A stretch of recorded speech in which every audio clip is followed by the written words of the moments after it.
Vamos então dar início a este podcast no âmbito das comemorações dos 40 anos da Constituição da Associação Nacional dos Municípios Portugueses. A ANMP foi fundada em 1984 como resposta à necessidade de afirmar e defender o papel dos municípios no novo quadro da democracia em Portugal.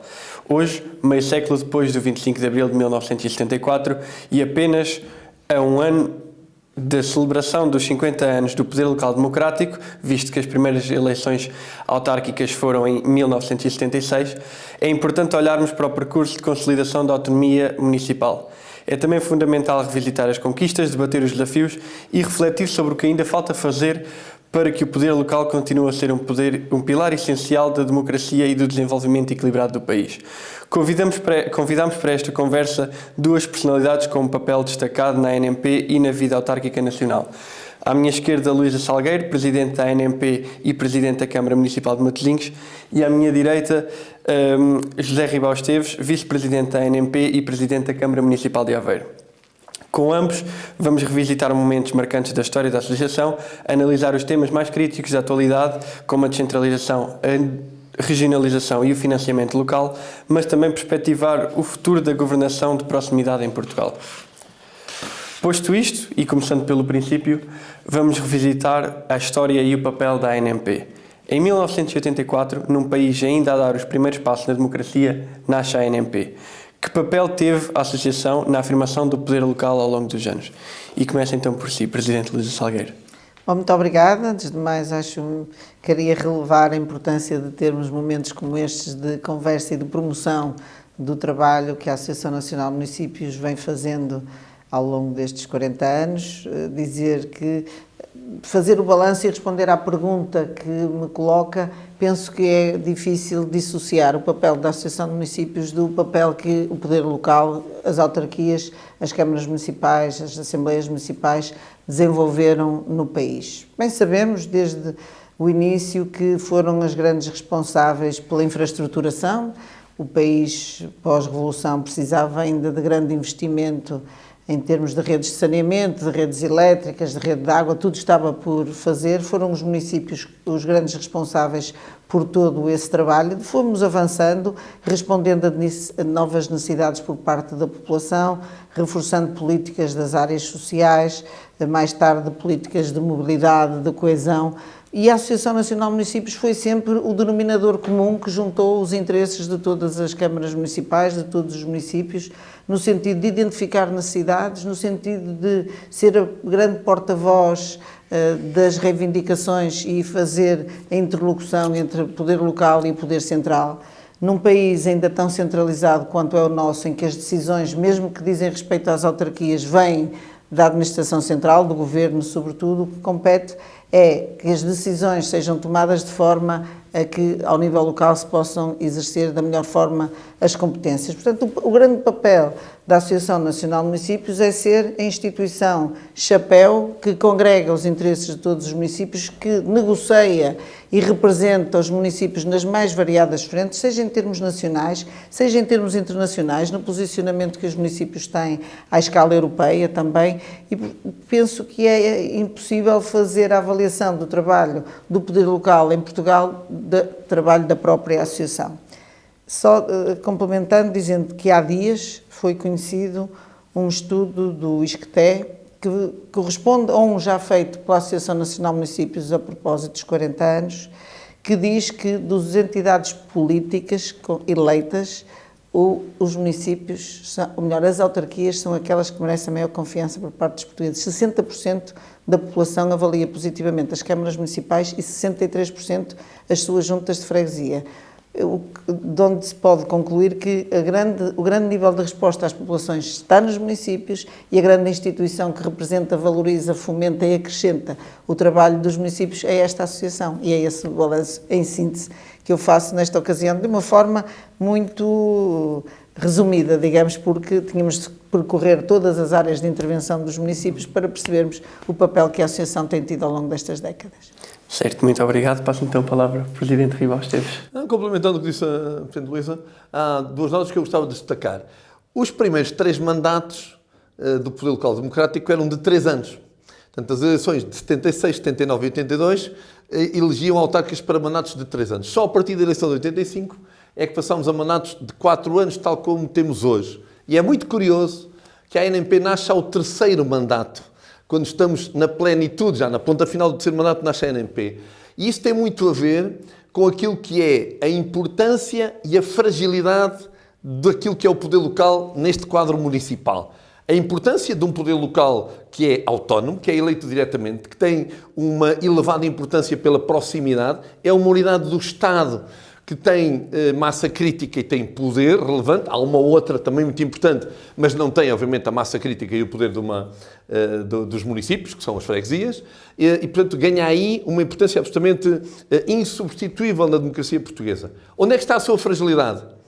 Na pequenez do tamanho de cada um dos 308 municípios portugueses, que não dá capacidade política autónoma para ser interlocutor, nomeadamente junto do governo do país. E aí nasce uma necessidade muito óbvia de nos associarmos para termos uma voz com poder, com relevância, para ser interlocutor, nomeadamente junto do Governo do país, junto à Assembleia da República, para legislar, para gerir estas coisas muito importantes de como é que se financia, do acesso aos fundos comunitários, etc. E, portanto, é muito interessante esse nascimento, porque ele não nasce de um ato meramente teórico de que, ok, vamos fazer uma associação.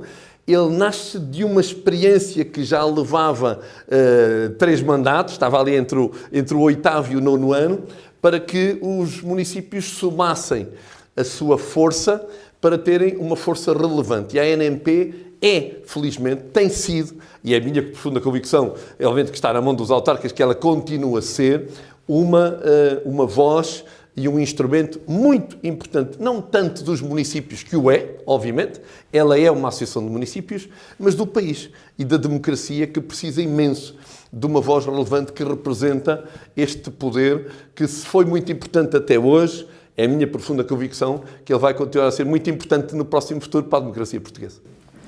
Muito bem. Passando então à segunda pergunta, ainda sobre a história e o papel da ANP, eu perguntava, na vossa opinião, quais os marcos mais importantes do percurso da ANP nestes 40 anos? É difícil de responder, escolher momentos altos. O mais importante foi, sobretudo, a forma como foi capaz, e como dizia anteriormente, de acompanhar a vida, a dinâmica e a forma como os municípios têm estado ao serviço das populações. O tempo vai gerando novas necessidades, os municípios vão se adaptando e até liderando aquilo que se pretende para cada comunidade, e a associação esteve sempre capaz de responder a essas necessidades. Claro que houve tempos muito importantes na elaboração de regras do ordenamento do território, não existia ordenamento do território e foi a partir daqui na legislação. Sempre que se fala em processo legislativo com impacto significativo, claro que a Associação Nacional de Municípios tem de estar à mesa para negociar essas regras, e houve várias etapas desta vida do poder local em que a Associação Nacional de Municípios foi o grande interlocutor e a chave da decisão. Portanto, é necessário percorrer aquilo que foi acontecendo no poder local nestas décadas e, ao lado dessas, em cada momento, perceber que a Associação esteve no papel decisivo.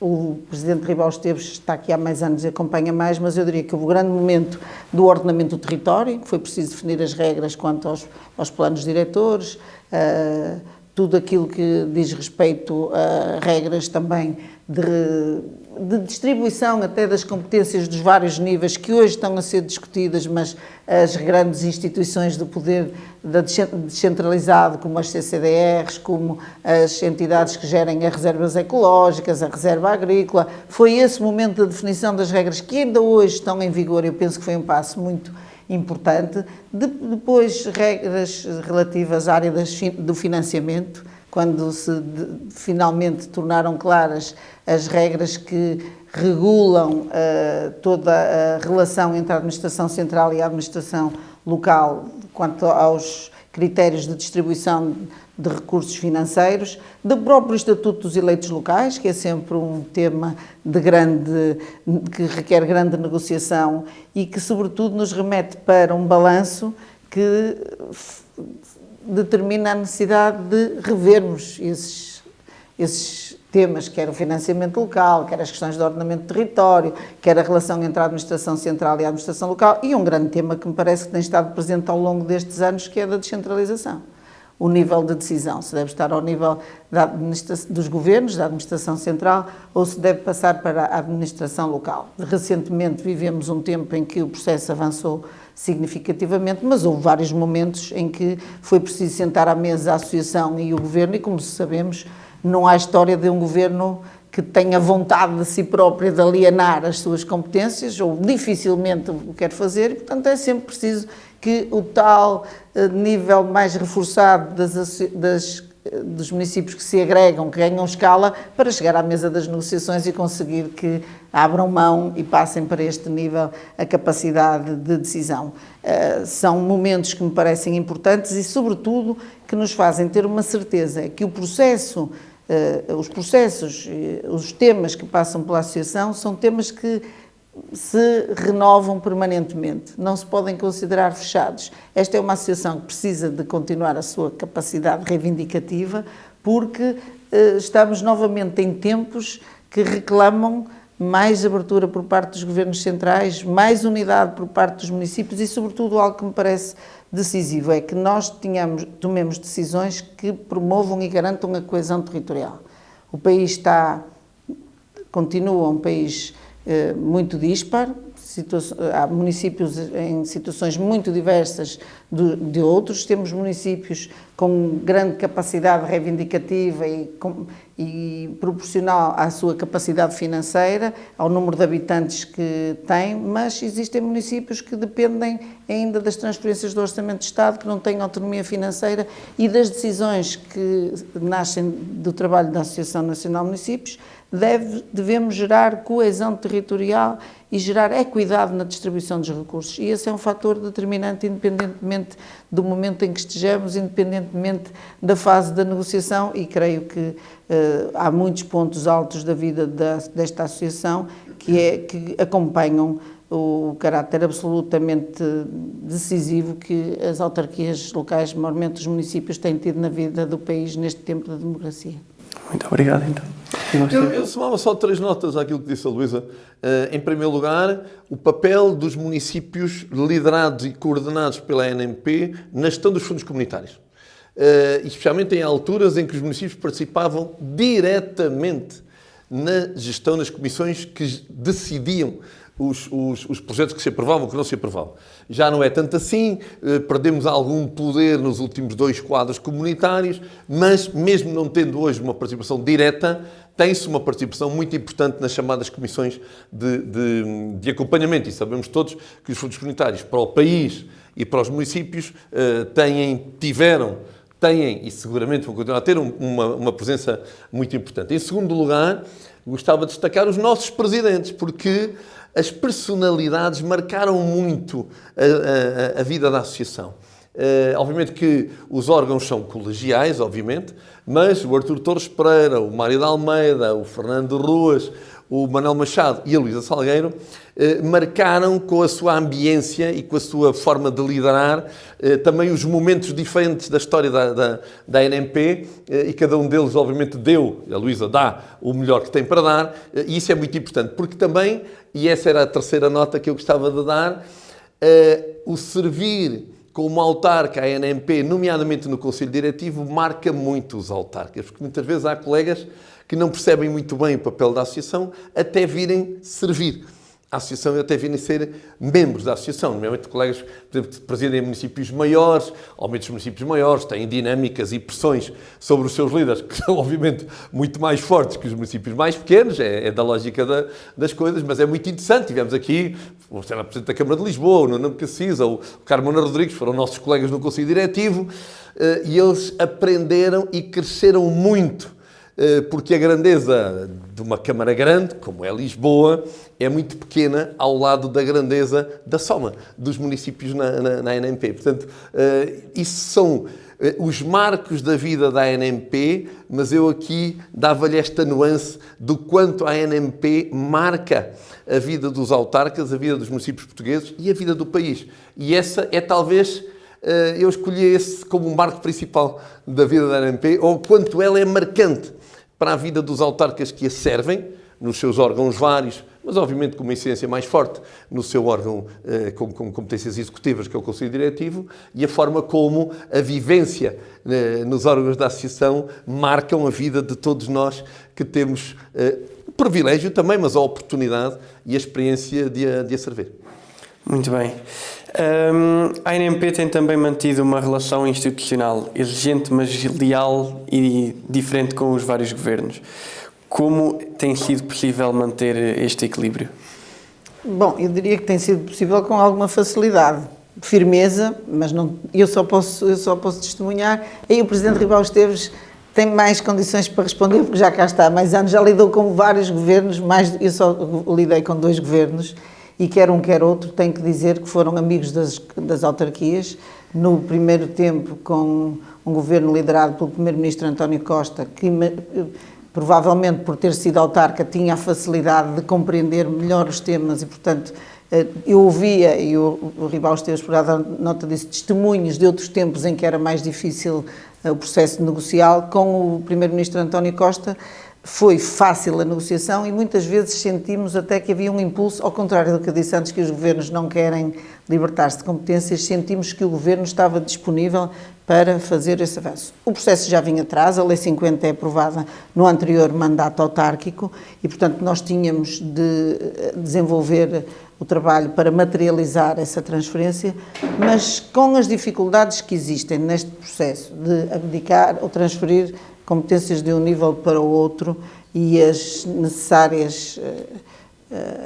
o necessário acompanhamento dos recursos financeiros, materiais, humanos, que é sempre complexo, portanto tivemos de fazer esse trabalho, mas no alinhamento político não senti grande dificuldade. Senti no trabalho concreto de estabelecer equilíbrios na negociação. E no governo anterior também sentimos essa facilidade, penso eu que também muito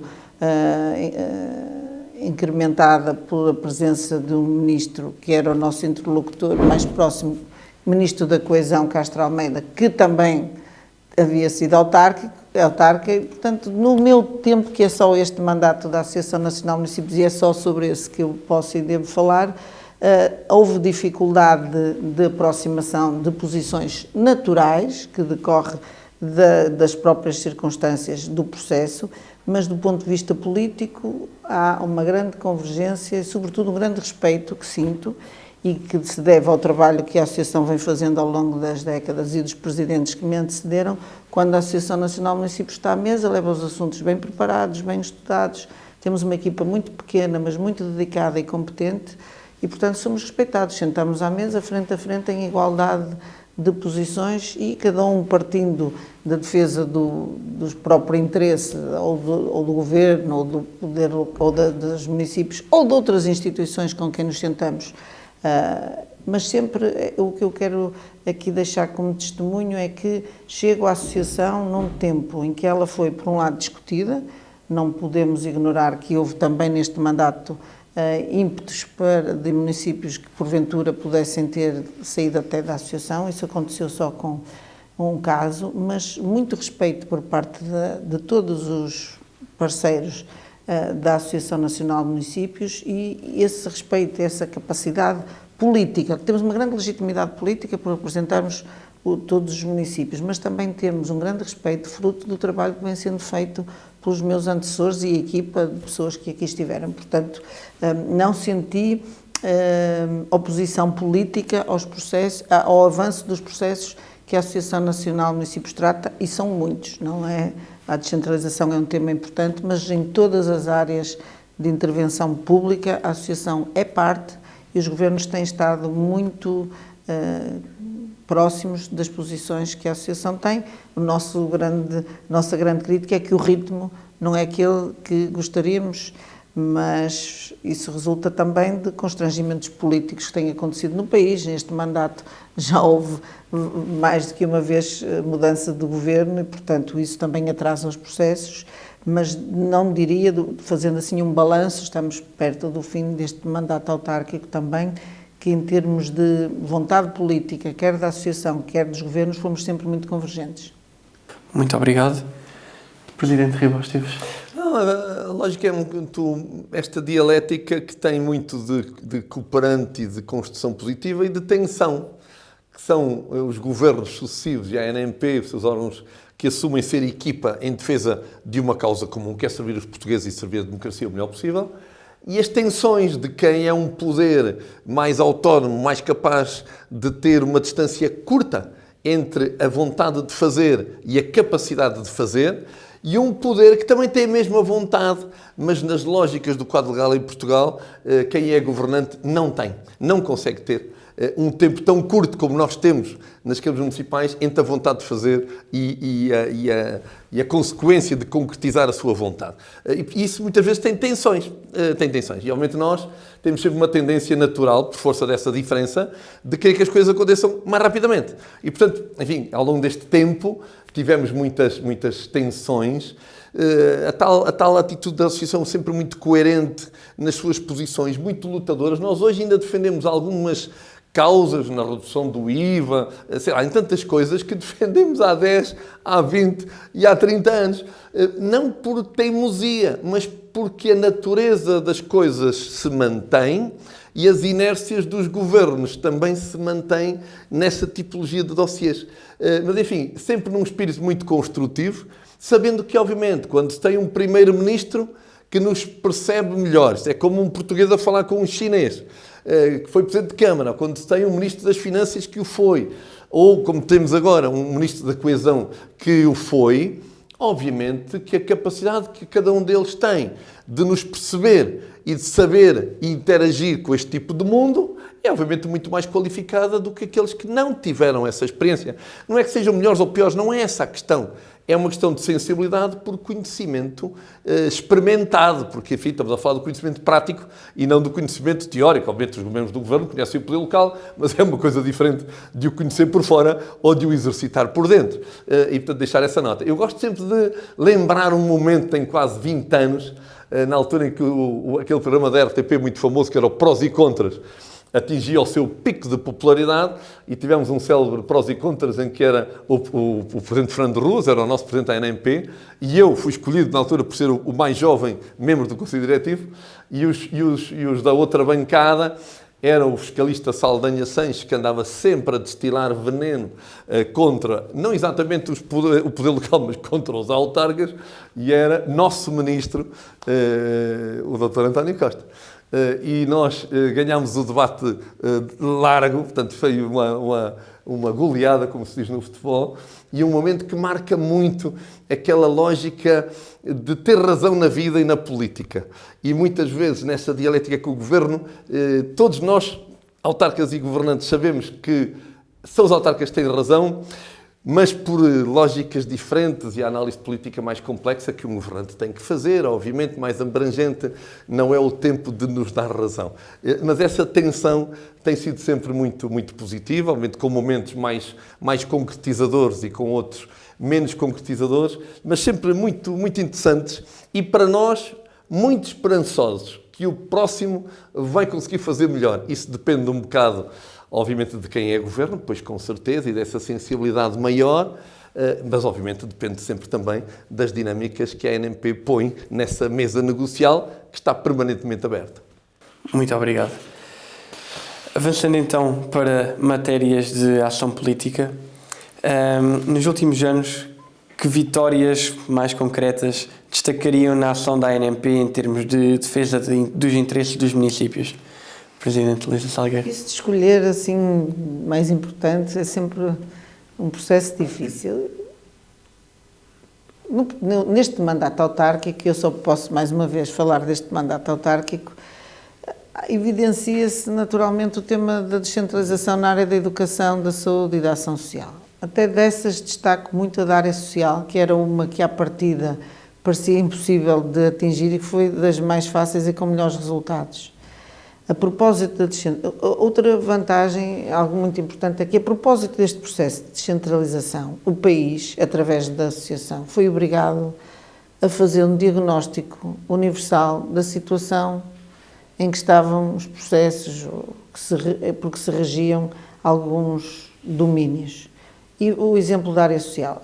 Para que se definissem os critérios de distribuição de recursos na descentralização de competências da área social, em que foram transferidos, sobretudo, os processos de acompanhamento, atendimento e acompanhamento social, acompanhamento do RSI e apoios pontuais, são esses três principais, nós fomos perceber como estava o país e verificamos que, por exemplo, nos processos que são muito mediáticos do rendimento social de inserção, ou o rendimento mínimo, como algumas pessoas ainda chamam, que foi a primeira designação que teve esta prestação.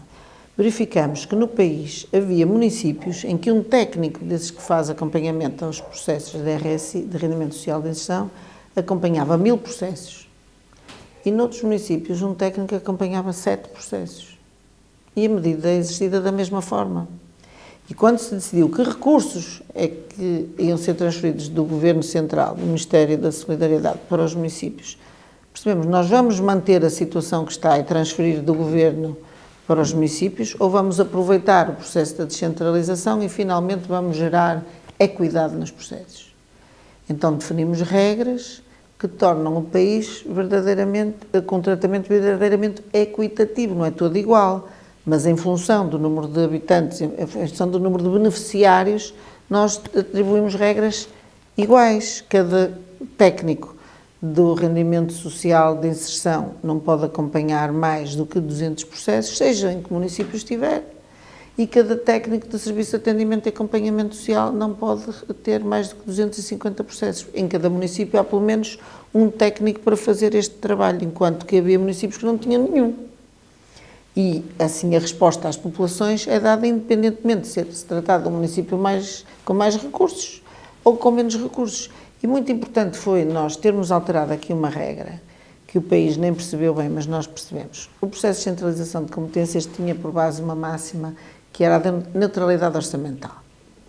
Neutralidade orçamental na perspectiva do governo, ou seja, a propósito da descentralização, o Estado Central, o Governo, não gasta nem mais €1 do que gastava se as transferências se mantivessem. E a regra passou para a neutralidade orçamental do ponto de vista dos municípios. Os municípios não vão gastar nem mais €1 do seu orçamento porque vão receber competências da Administração Central. Ora, isso obrigou a pôr muito mais recursos na operação, seja mais dinheiro, porque foi preciso responder às necessidades reais, seja muito mais recursos humanos. E, portanto, não foram os municípios que ficaram com a sua vida mais facilitada, porque têm mais trabalho. Foram as populações que ficaram muito mais bem servidas a propósito da descentralização de competências.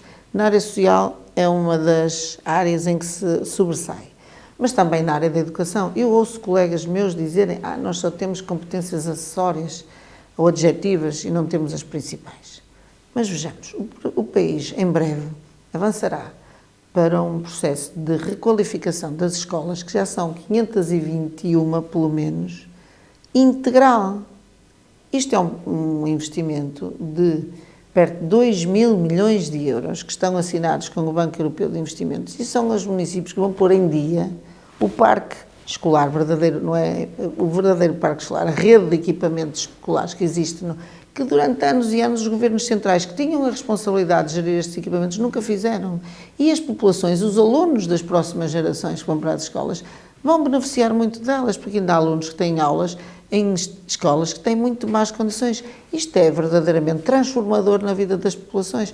E quando se diz que nós só estamos a tratar de edifícios, claro que ainda estamos a tratar disto. Estamos a tratar de colocar nas escolas todos os funcionários que são necessários para que os alunos tenham um bom acompanhamento, pessoal não docente, não são professores. E eu ouço colegas autarcas de grandes câmaras dizerem que gostavam de contratar médicos e professores. Temos que abrir essa discussão. Devem ou não devem os municípios ser capazes de contratar médicos e professores? É que se nós abrirmos essa possibilidade, o país vai ter várias velocidades. Claro que as câmaras de Lisboa e Porto podem contratar médicos e professores. O saldo de gerência destas câmaras, vou dizer assim, o que sobra no fim do ano, é maior que 80% dos orçamentos das câmaras municipais, total. E, portanto, há municípios que poderiam contratar. Mas será que a maioria dos municípios portugueses iriam poder contratar professores ou médicos nesta fase em que estamos.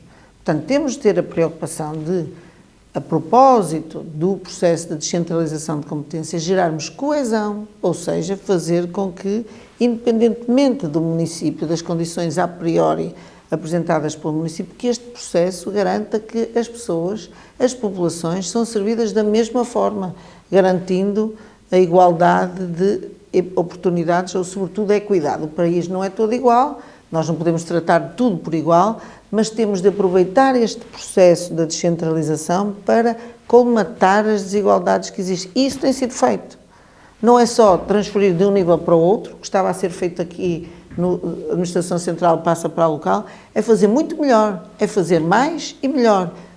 Para os autarcas é mais trabalho, não há nenhum outro benefício. Mas para as populações há um imenso benefício. Há para os alunos, há para os beneficiários dos serviços sociais e há na área da saúde. Está mais atrasada.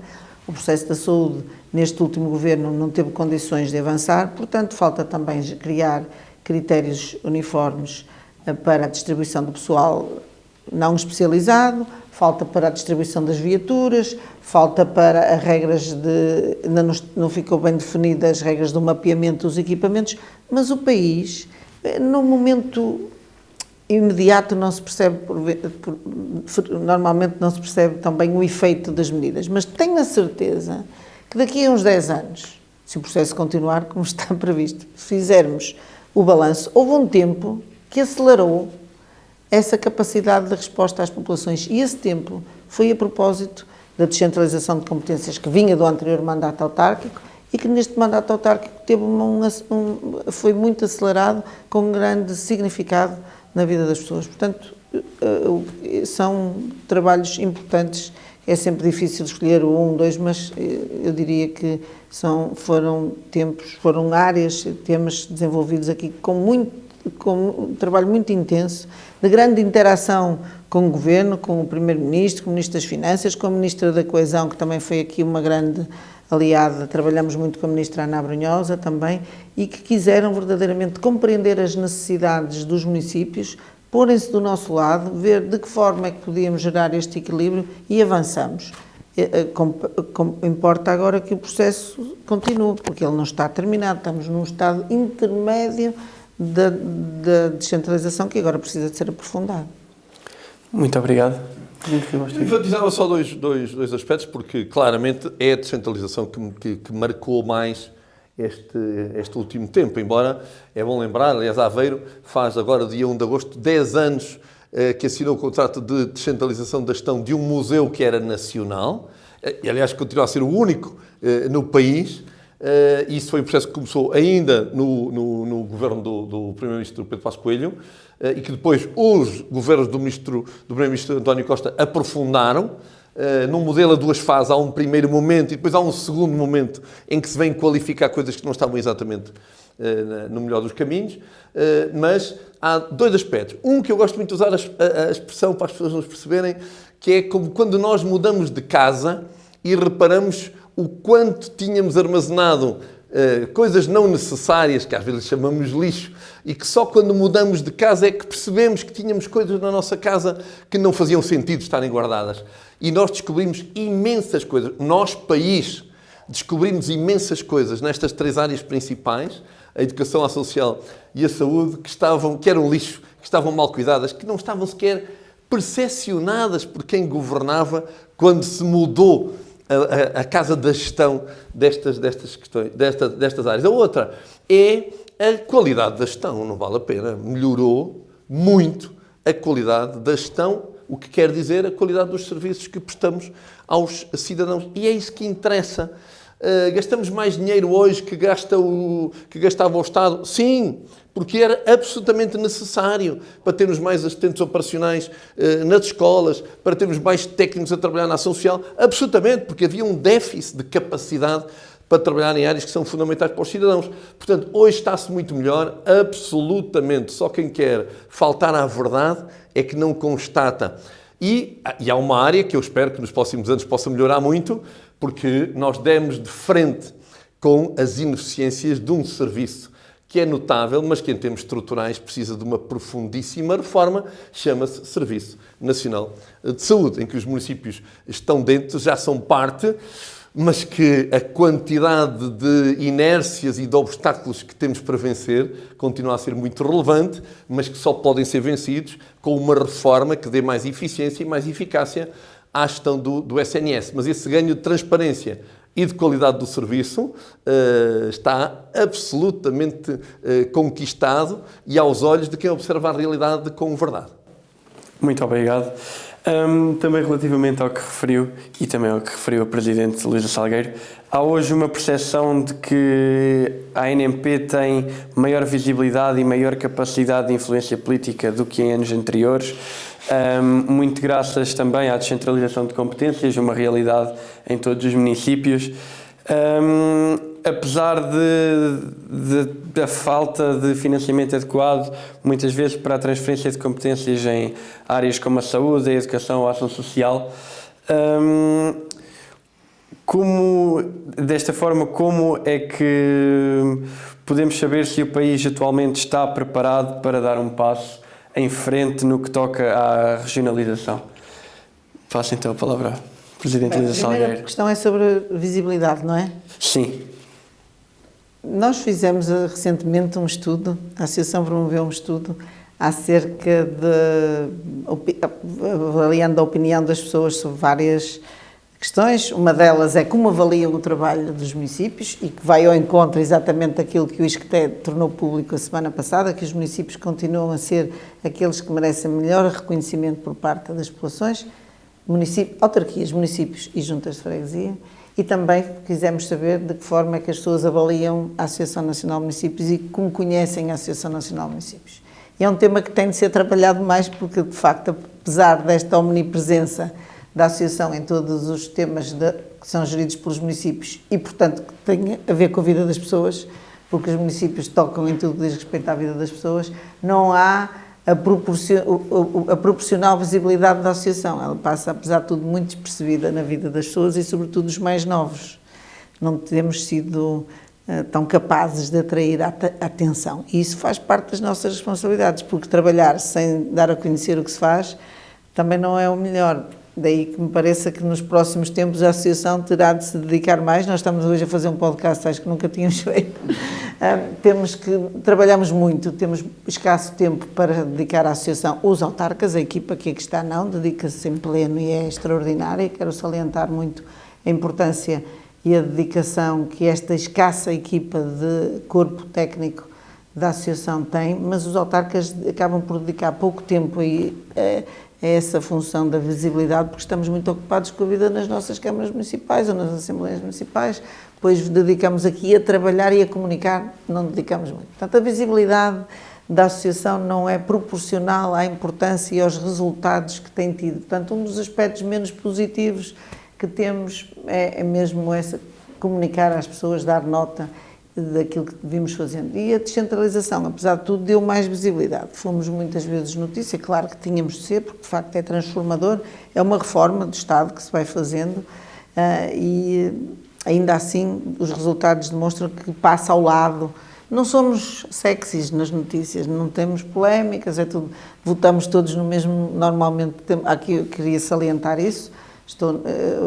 Das maiores surpresas que tive aqui positivas foi da forma como se trabalha aqui na associação, porque nós temos todos os partidos representados no Conselho Diretivo, o PS, o PSD, o CDS, o PCP, independentes, estamos todos à mesa, quinzenalmente, e raras foram as vezes em que não votamos por unanimidade, o que significa que cada um despe a sua veste partidária, quando chega aqui, pomos na primeira linha as preocupações do serviço aos municípios. E isso é algo que me parece salientar, mas diria, o tempo não é muito que dedicamos a isto e não conseguimos dar a visibilidade que gostaríamos. Não digo, quer dizer, como não há muitos conflitos, muitas polémicas, porventura não temos tido a capacidade de comunicar como gostaríamos. Acho que devemos corrigir isso. Quem estiver cá no próximo mandato deve se dedicar mais a essa área. E depois ligou esse tema à regionalização. A Associação Nacional de Municípios, nestes 2 últimos congressos,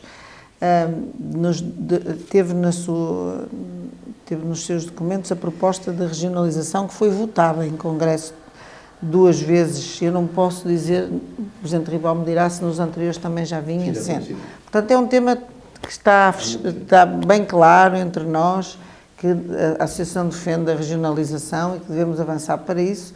Mais uma vez, e este é o momento, está muito recente a informação que veio do ISCTE, um estudo independente que diz que 70% dos portugueses defende que se faça um novo referendo.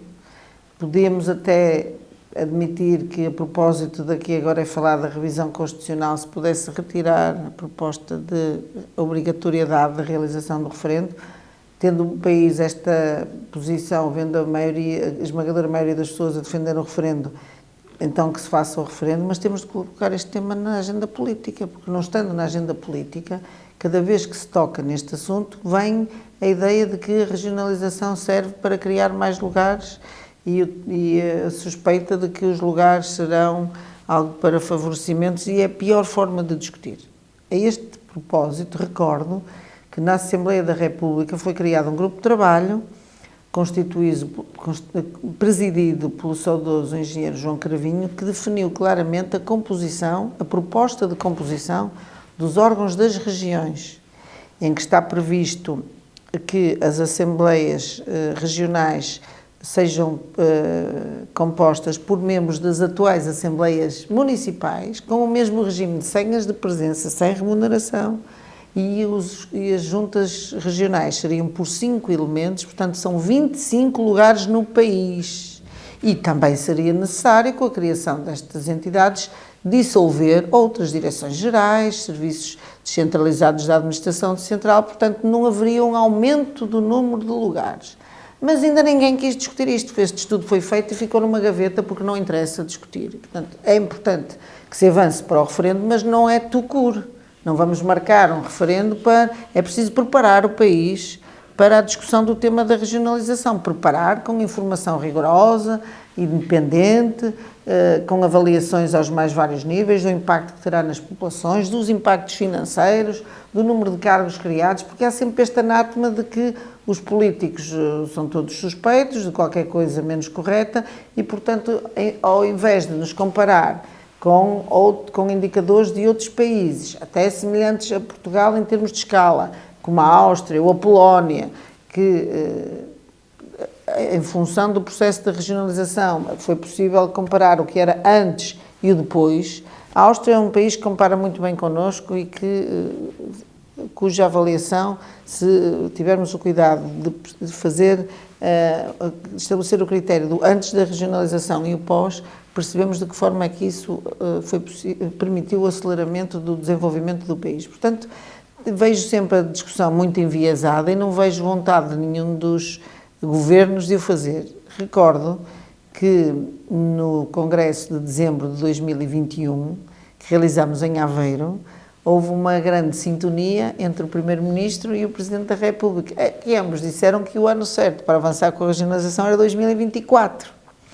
Acontece que aconteceu muita coisa no país, em 2024 voltou a haver crise política e, portanto, foi mais uma vez adiada. Chegado à liderança do PSD, o atual Primeiro-Ministro, com confiança renovada, Luís Montenegro, no Congresso disse com o PSD não haverá regionalização. Penso que ainda não reviu essa posição, portanto também não acho conveniente nem razoável que um país avance para um referendo quando tem um governo liderado por um primeiro-ministro que já disse que é contra a regionalização. Não vejo forma de sairmos com sucesso e também não defendo que se faça um referendo só por fazer, havendo uma grande probabilidade de vir a chumbar novamente. Portanto, penso que o país ainda não está preparado para avançar agora com a regionalização, porque o partido que lidera o governo também não tem vontade de o fazer. Muito obrigado. Passo a palavra então. Eu destacaria nesta matéria da visibilidade o facto de nós vivermos um mundo de comunicação muito limitado pela má notícia. E a ANMP é fonte de boa notícia. A Luísa usou a expressão de despirmos o nosso fato partidário. Eu uso a expressão ao contrário para dizer a mesmíssima coisa. É que nós aqui mantemos o nosso fato partidário, mas usamos-lo bem. porque o objetivo de cada discussão é tirar uma conclusão que seja positiva para o poder local e que use o poder local em benefício do país. E isto é para que servem os partidos. Os partidos não servem exatamente para um jogo de futebol em que uns ganham e outros perdem. Os partidos servem para tomar boas decisões para que a vida das pessoas seja mais qualificada e que o país seja melhor gerido. Apenas nós estamos nesta onda, esta é a cultura da ANMP desde o seu início, que a preservamos e procuramos dar-lhe uma riqueza adicional. Enfim, infelizmente não é a cultura em que vive a pátria e em que vive a nossa democracia nos últimos tempos. E pronto, e as confusões e o granel na Assembleia da República, e as discussões absurdas, etc. e tal, têm um palco que a civilidade, que a construção tranquila, que os partidos diferentes conseguem fazer, não conseguem ganhar. Portanto, obviamente, sempre temos que melhorar e discutimos muito isso entre nós. Como é que nós conseguimos fazer para melhorar a nossa presença enfim, no espaço da opinião pública, mas obviamente continuaremos a lutar para não sair do lado bom da política. E a ANMP, esta sua cultura de construção de soluções consensualizadas, é o lado certo, porque nós não existimos para disputas, nem a democracia existe para disputas. As disputas fazem todo o sentido, são muito importantes para gerarem soluções positivas para o desenvolvimento do país e para a vida das pessoas. No que respeita à regionalização, enfim, nós só temos que manter a pressão positiva. É evidente que o referendo, quando foi feito, foi mal feito, porque não se referendou a ideia da regionalização, referendou-se um desenho. Eu próprio votei contra, sendo a favor da regionalização, porque aquele desenho não tinha pés nem cabeça. E pronto, mas obviamente foi um referendo, o chumbo foi claro e obviamente isso deixou um rastro negativo por muito tempo que ainda persiste. Que o país precisa de regionalização, não há volta a dar-lhe, precisa.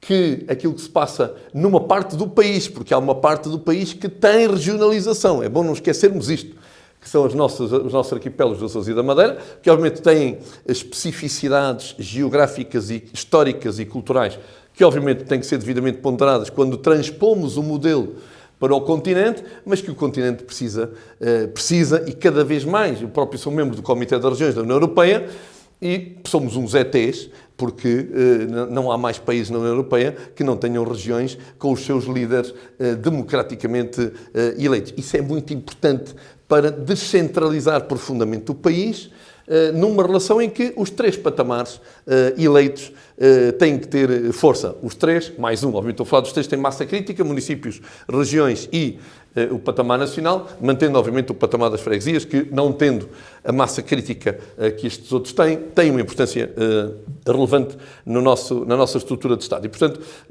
espero que nós consigamos persistir nessa luta e que o país perceba que os passos da descentralização, da entrega de poderes nacionais para um outro patamar, que não podem ser os municípios, porque a sua escala não o permite, que a gestão transversal de um país que só tem 200 km de largura tem que ter uma estrutura com a lógica da legitimidade política para a governar, e isso são as regiões plano. Hoje não há discussões sobre qual é o desenho está feito, mais ajustamento ou menos ajustamento. São as 5 regiões plano que o continente tem e nós podemos por aí dar um impulso positivo de uma democracia que já não é jovem, já tem 51 anos, está madurinha e tem capacidade para dar esse passo. Falta a vontade política.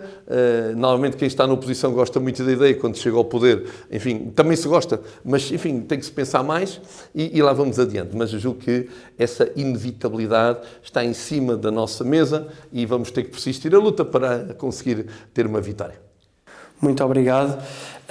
Como estamos a chegar ao fim do nosso tempo, tenho apenas uma ou duas questões de resposta muito breve.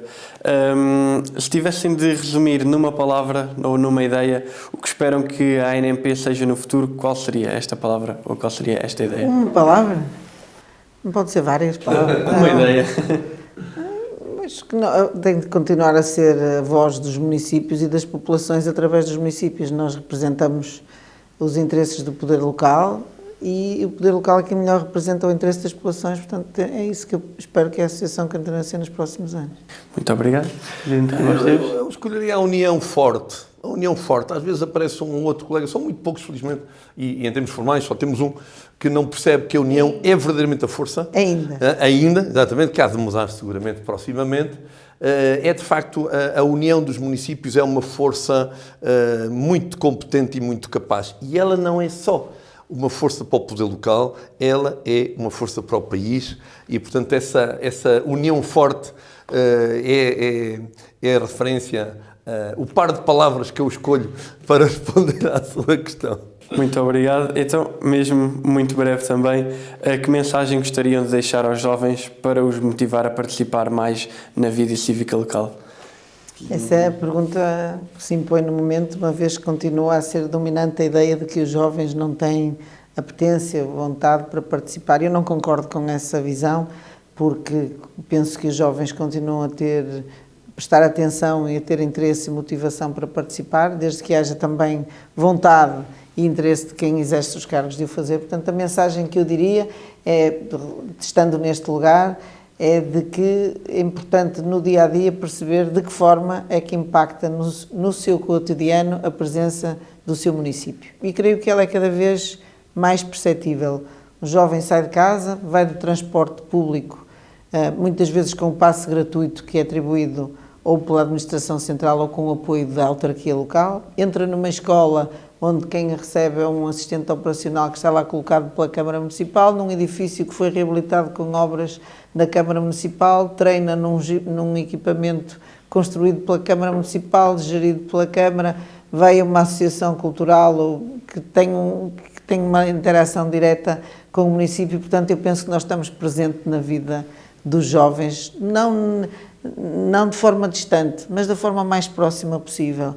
E perceber que, para que isso tudo funcione, há uma liderança, que essa liderança é feita por políticos que são eleitos, que foram eleitos e que continuarão a depender da vontade de cada pessoa, e que os jovens não devem ficar alheios a essa opção, porque são tão decisivos quanto qualquer outra pessoa, mas as decisões que os autarcas tomam, que o trabalho que os municípios desenvolvem, vão ter uma influência, sobretudo, na vida dos jovens, muito mais do que na vida de um adulto ou de um mais velho. Portanto, é mesmo decisivo que estejam atentos e que decidam.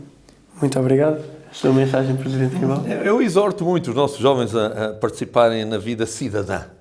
Em princípio, em primeiro lugar, serem cidadãos atentos ao que se passa, participativos na vida da sua escola, da associação do seu bairro, ou do clube desportivo da modalidade que lhes é preferida, ser um cidadão que é ator da comunidade. A coisa mais estúpida da vida é nós vivermos com o nosso telemóvel. É a coisa mais estúpida da vida. E, portanto, nós vivemos com os outros, fruirmos da vida dos outros, somando a nossa, é uma competência que é muito útil. Eu exorto sempre os jovens a fazer isso. E nesse quadro, dar atenção à sua terra, às dinâmicas positivas e à participação cívica que numa democracia se materializa com a participação política, seja num movimento independente, seja numa organização política de juventude, seja numa autarquia, enfim, enquadrado de múltiplas formas que a lei permite. Eu exorto sempre muito os nossos jovens a fazerem isso. Protestar é uma coisa jovem, democrática e moderna. E útil à vida e à democracia, mas não resolve problema nenhum. Governar é o instrumento que nós temos para resolver. E para se governar bem é preciso gente que participe na vida autárquica, que diga de sua justiça, que critique e que proponha para que quem, circunstancialmente, tem o poder de decidir e de governar, o faça bem. E a mistura de gerações, de experiências, de muita e de pouca, de visões da vida diferenciadas, é muito importante para que nós façamos bem, o melhor possível a cada tempo, e por isso os nossos jovens têm esse desafio permanente de venham ajudar-nos, porque nós precisamos imenso da vossa energia, da vossa visão, do vosso acrescento de valor ao território que é de todos nós. Muito obrigado. Chegamos então ao fim do nosso podcast. Conseguimos falar do passado, da história, do presente e também uma visão de futuro com uma mensagem final para os jovens. E não nos podemos esquecer que continuamos a celebrar os 50 anos do 25 de Abril de 1974 e os 40 anos da ANMP, fundada, como disse no início, em 1984. No próximo ano, em 2026, será a altura de celebrarmos os 50 anos das primeiras eleições autárquicas isto é, 50 anos de poder local democrático, num país com forte tradição municipalista. Ficou claro neste podcast que a missão dos municípios e dos autarcas é, acima de tudo, trabalhar para o bem-estar das populações e o desenvolvimento do território nacional. Agradeço então mais uma vez a presença e testemunho da Presidente da ANMP, Luísa Salgueiro, e do Vice-Presidente da ANMP, José Ribal Esteves. Muito obrigado. Muito gosto. Muito obrigada.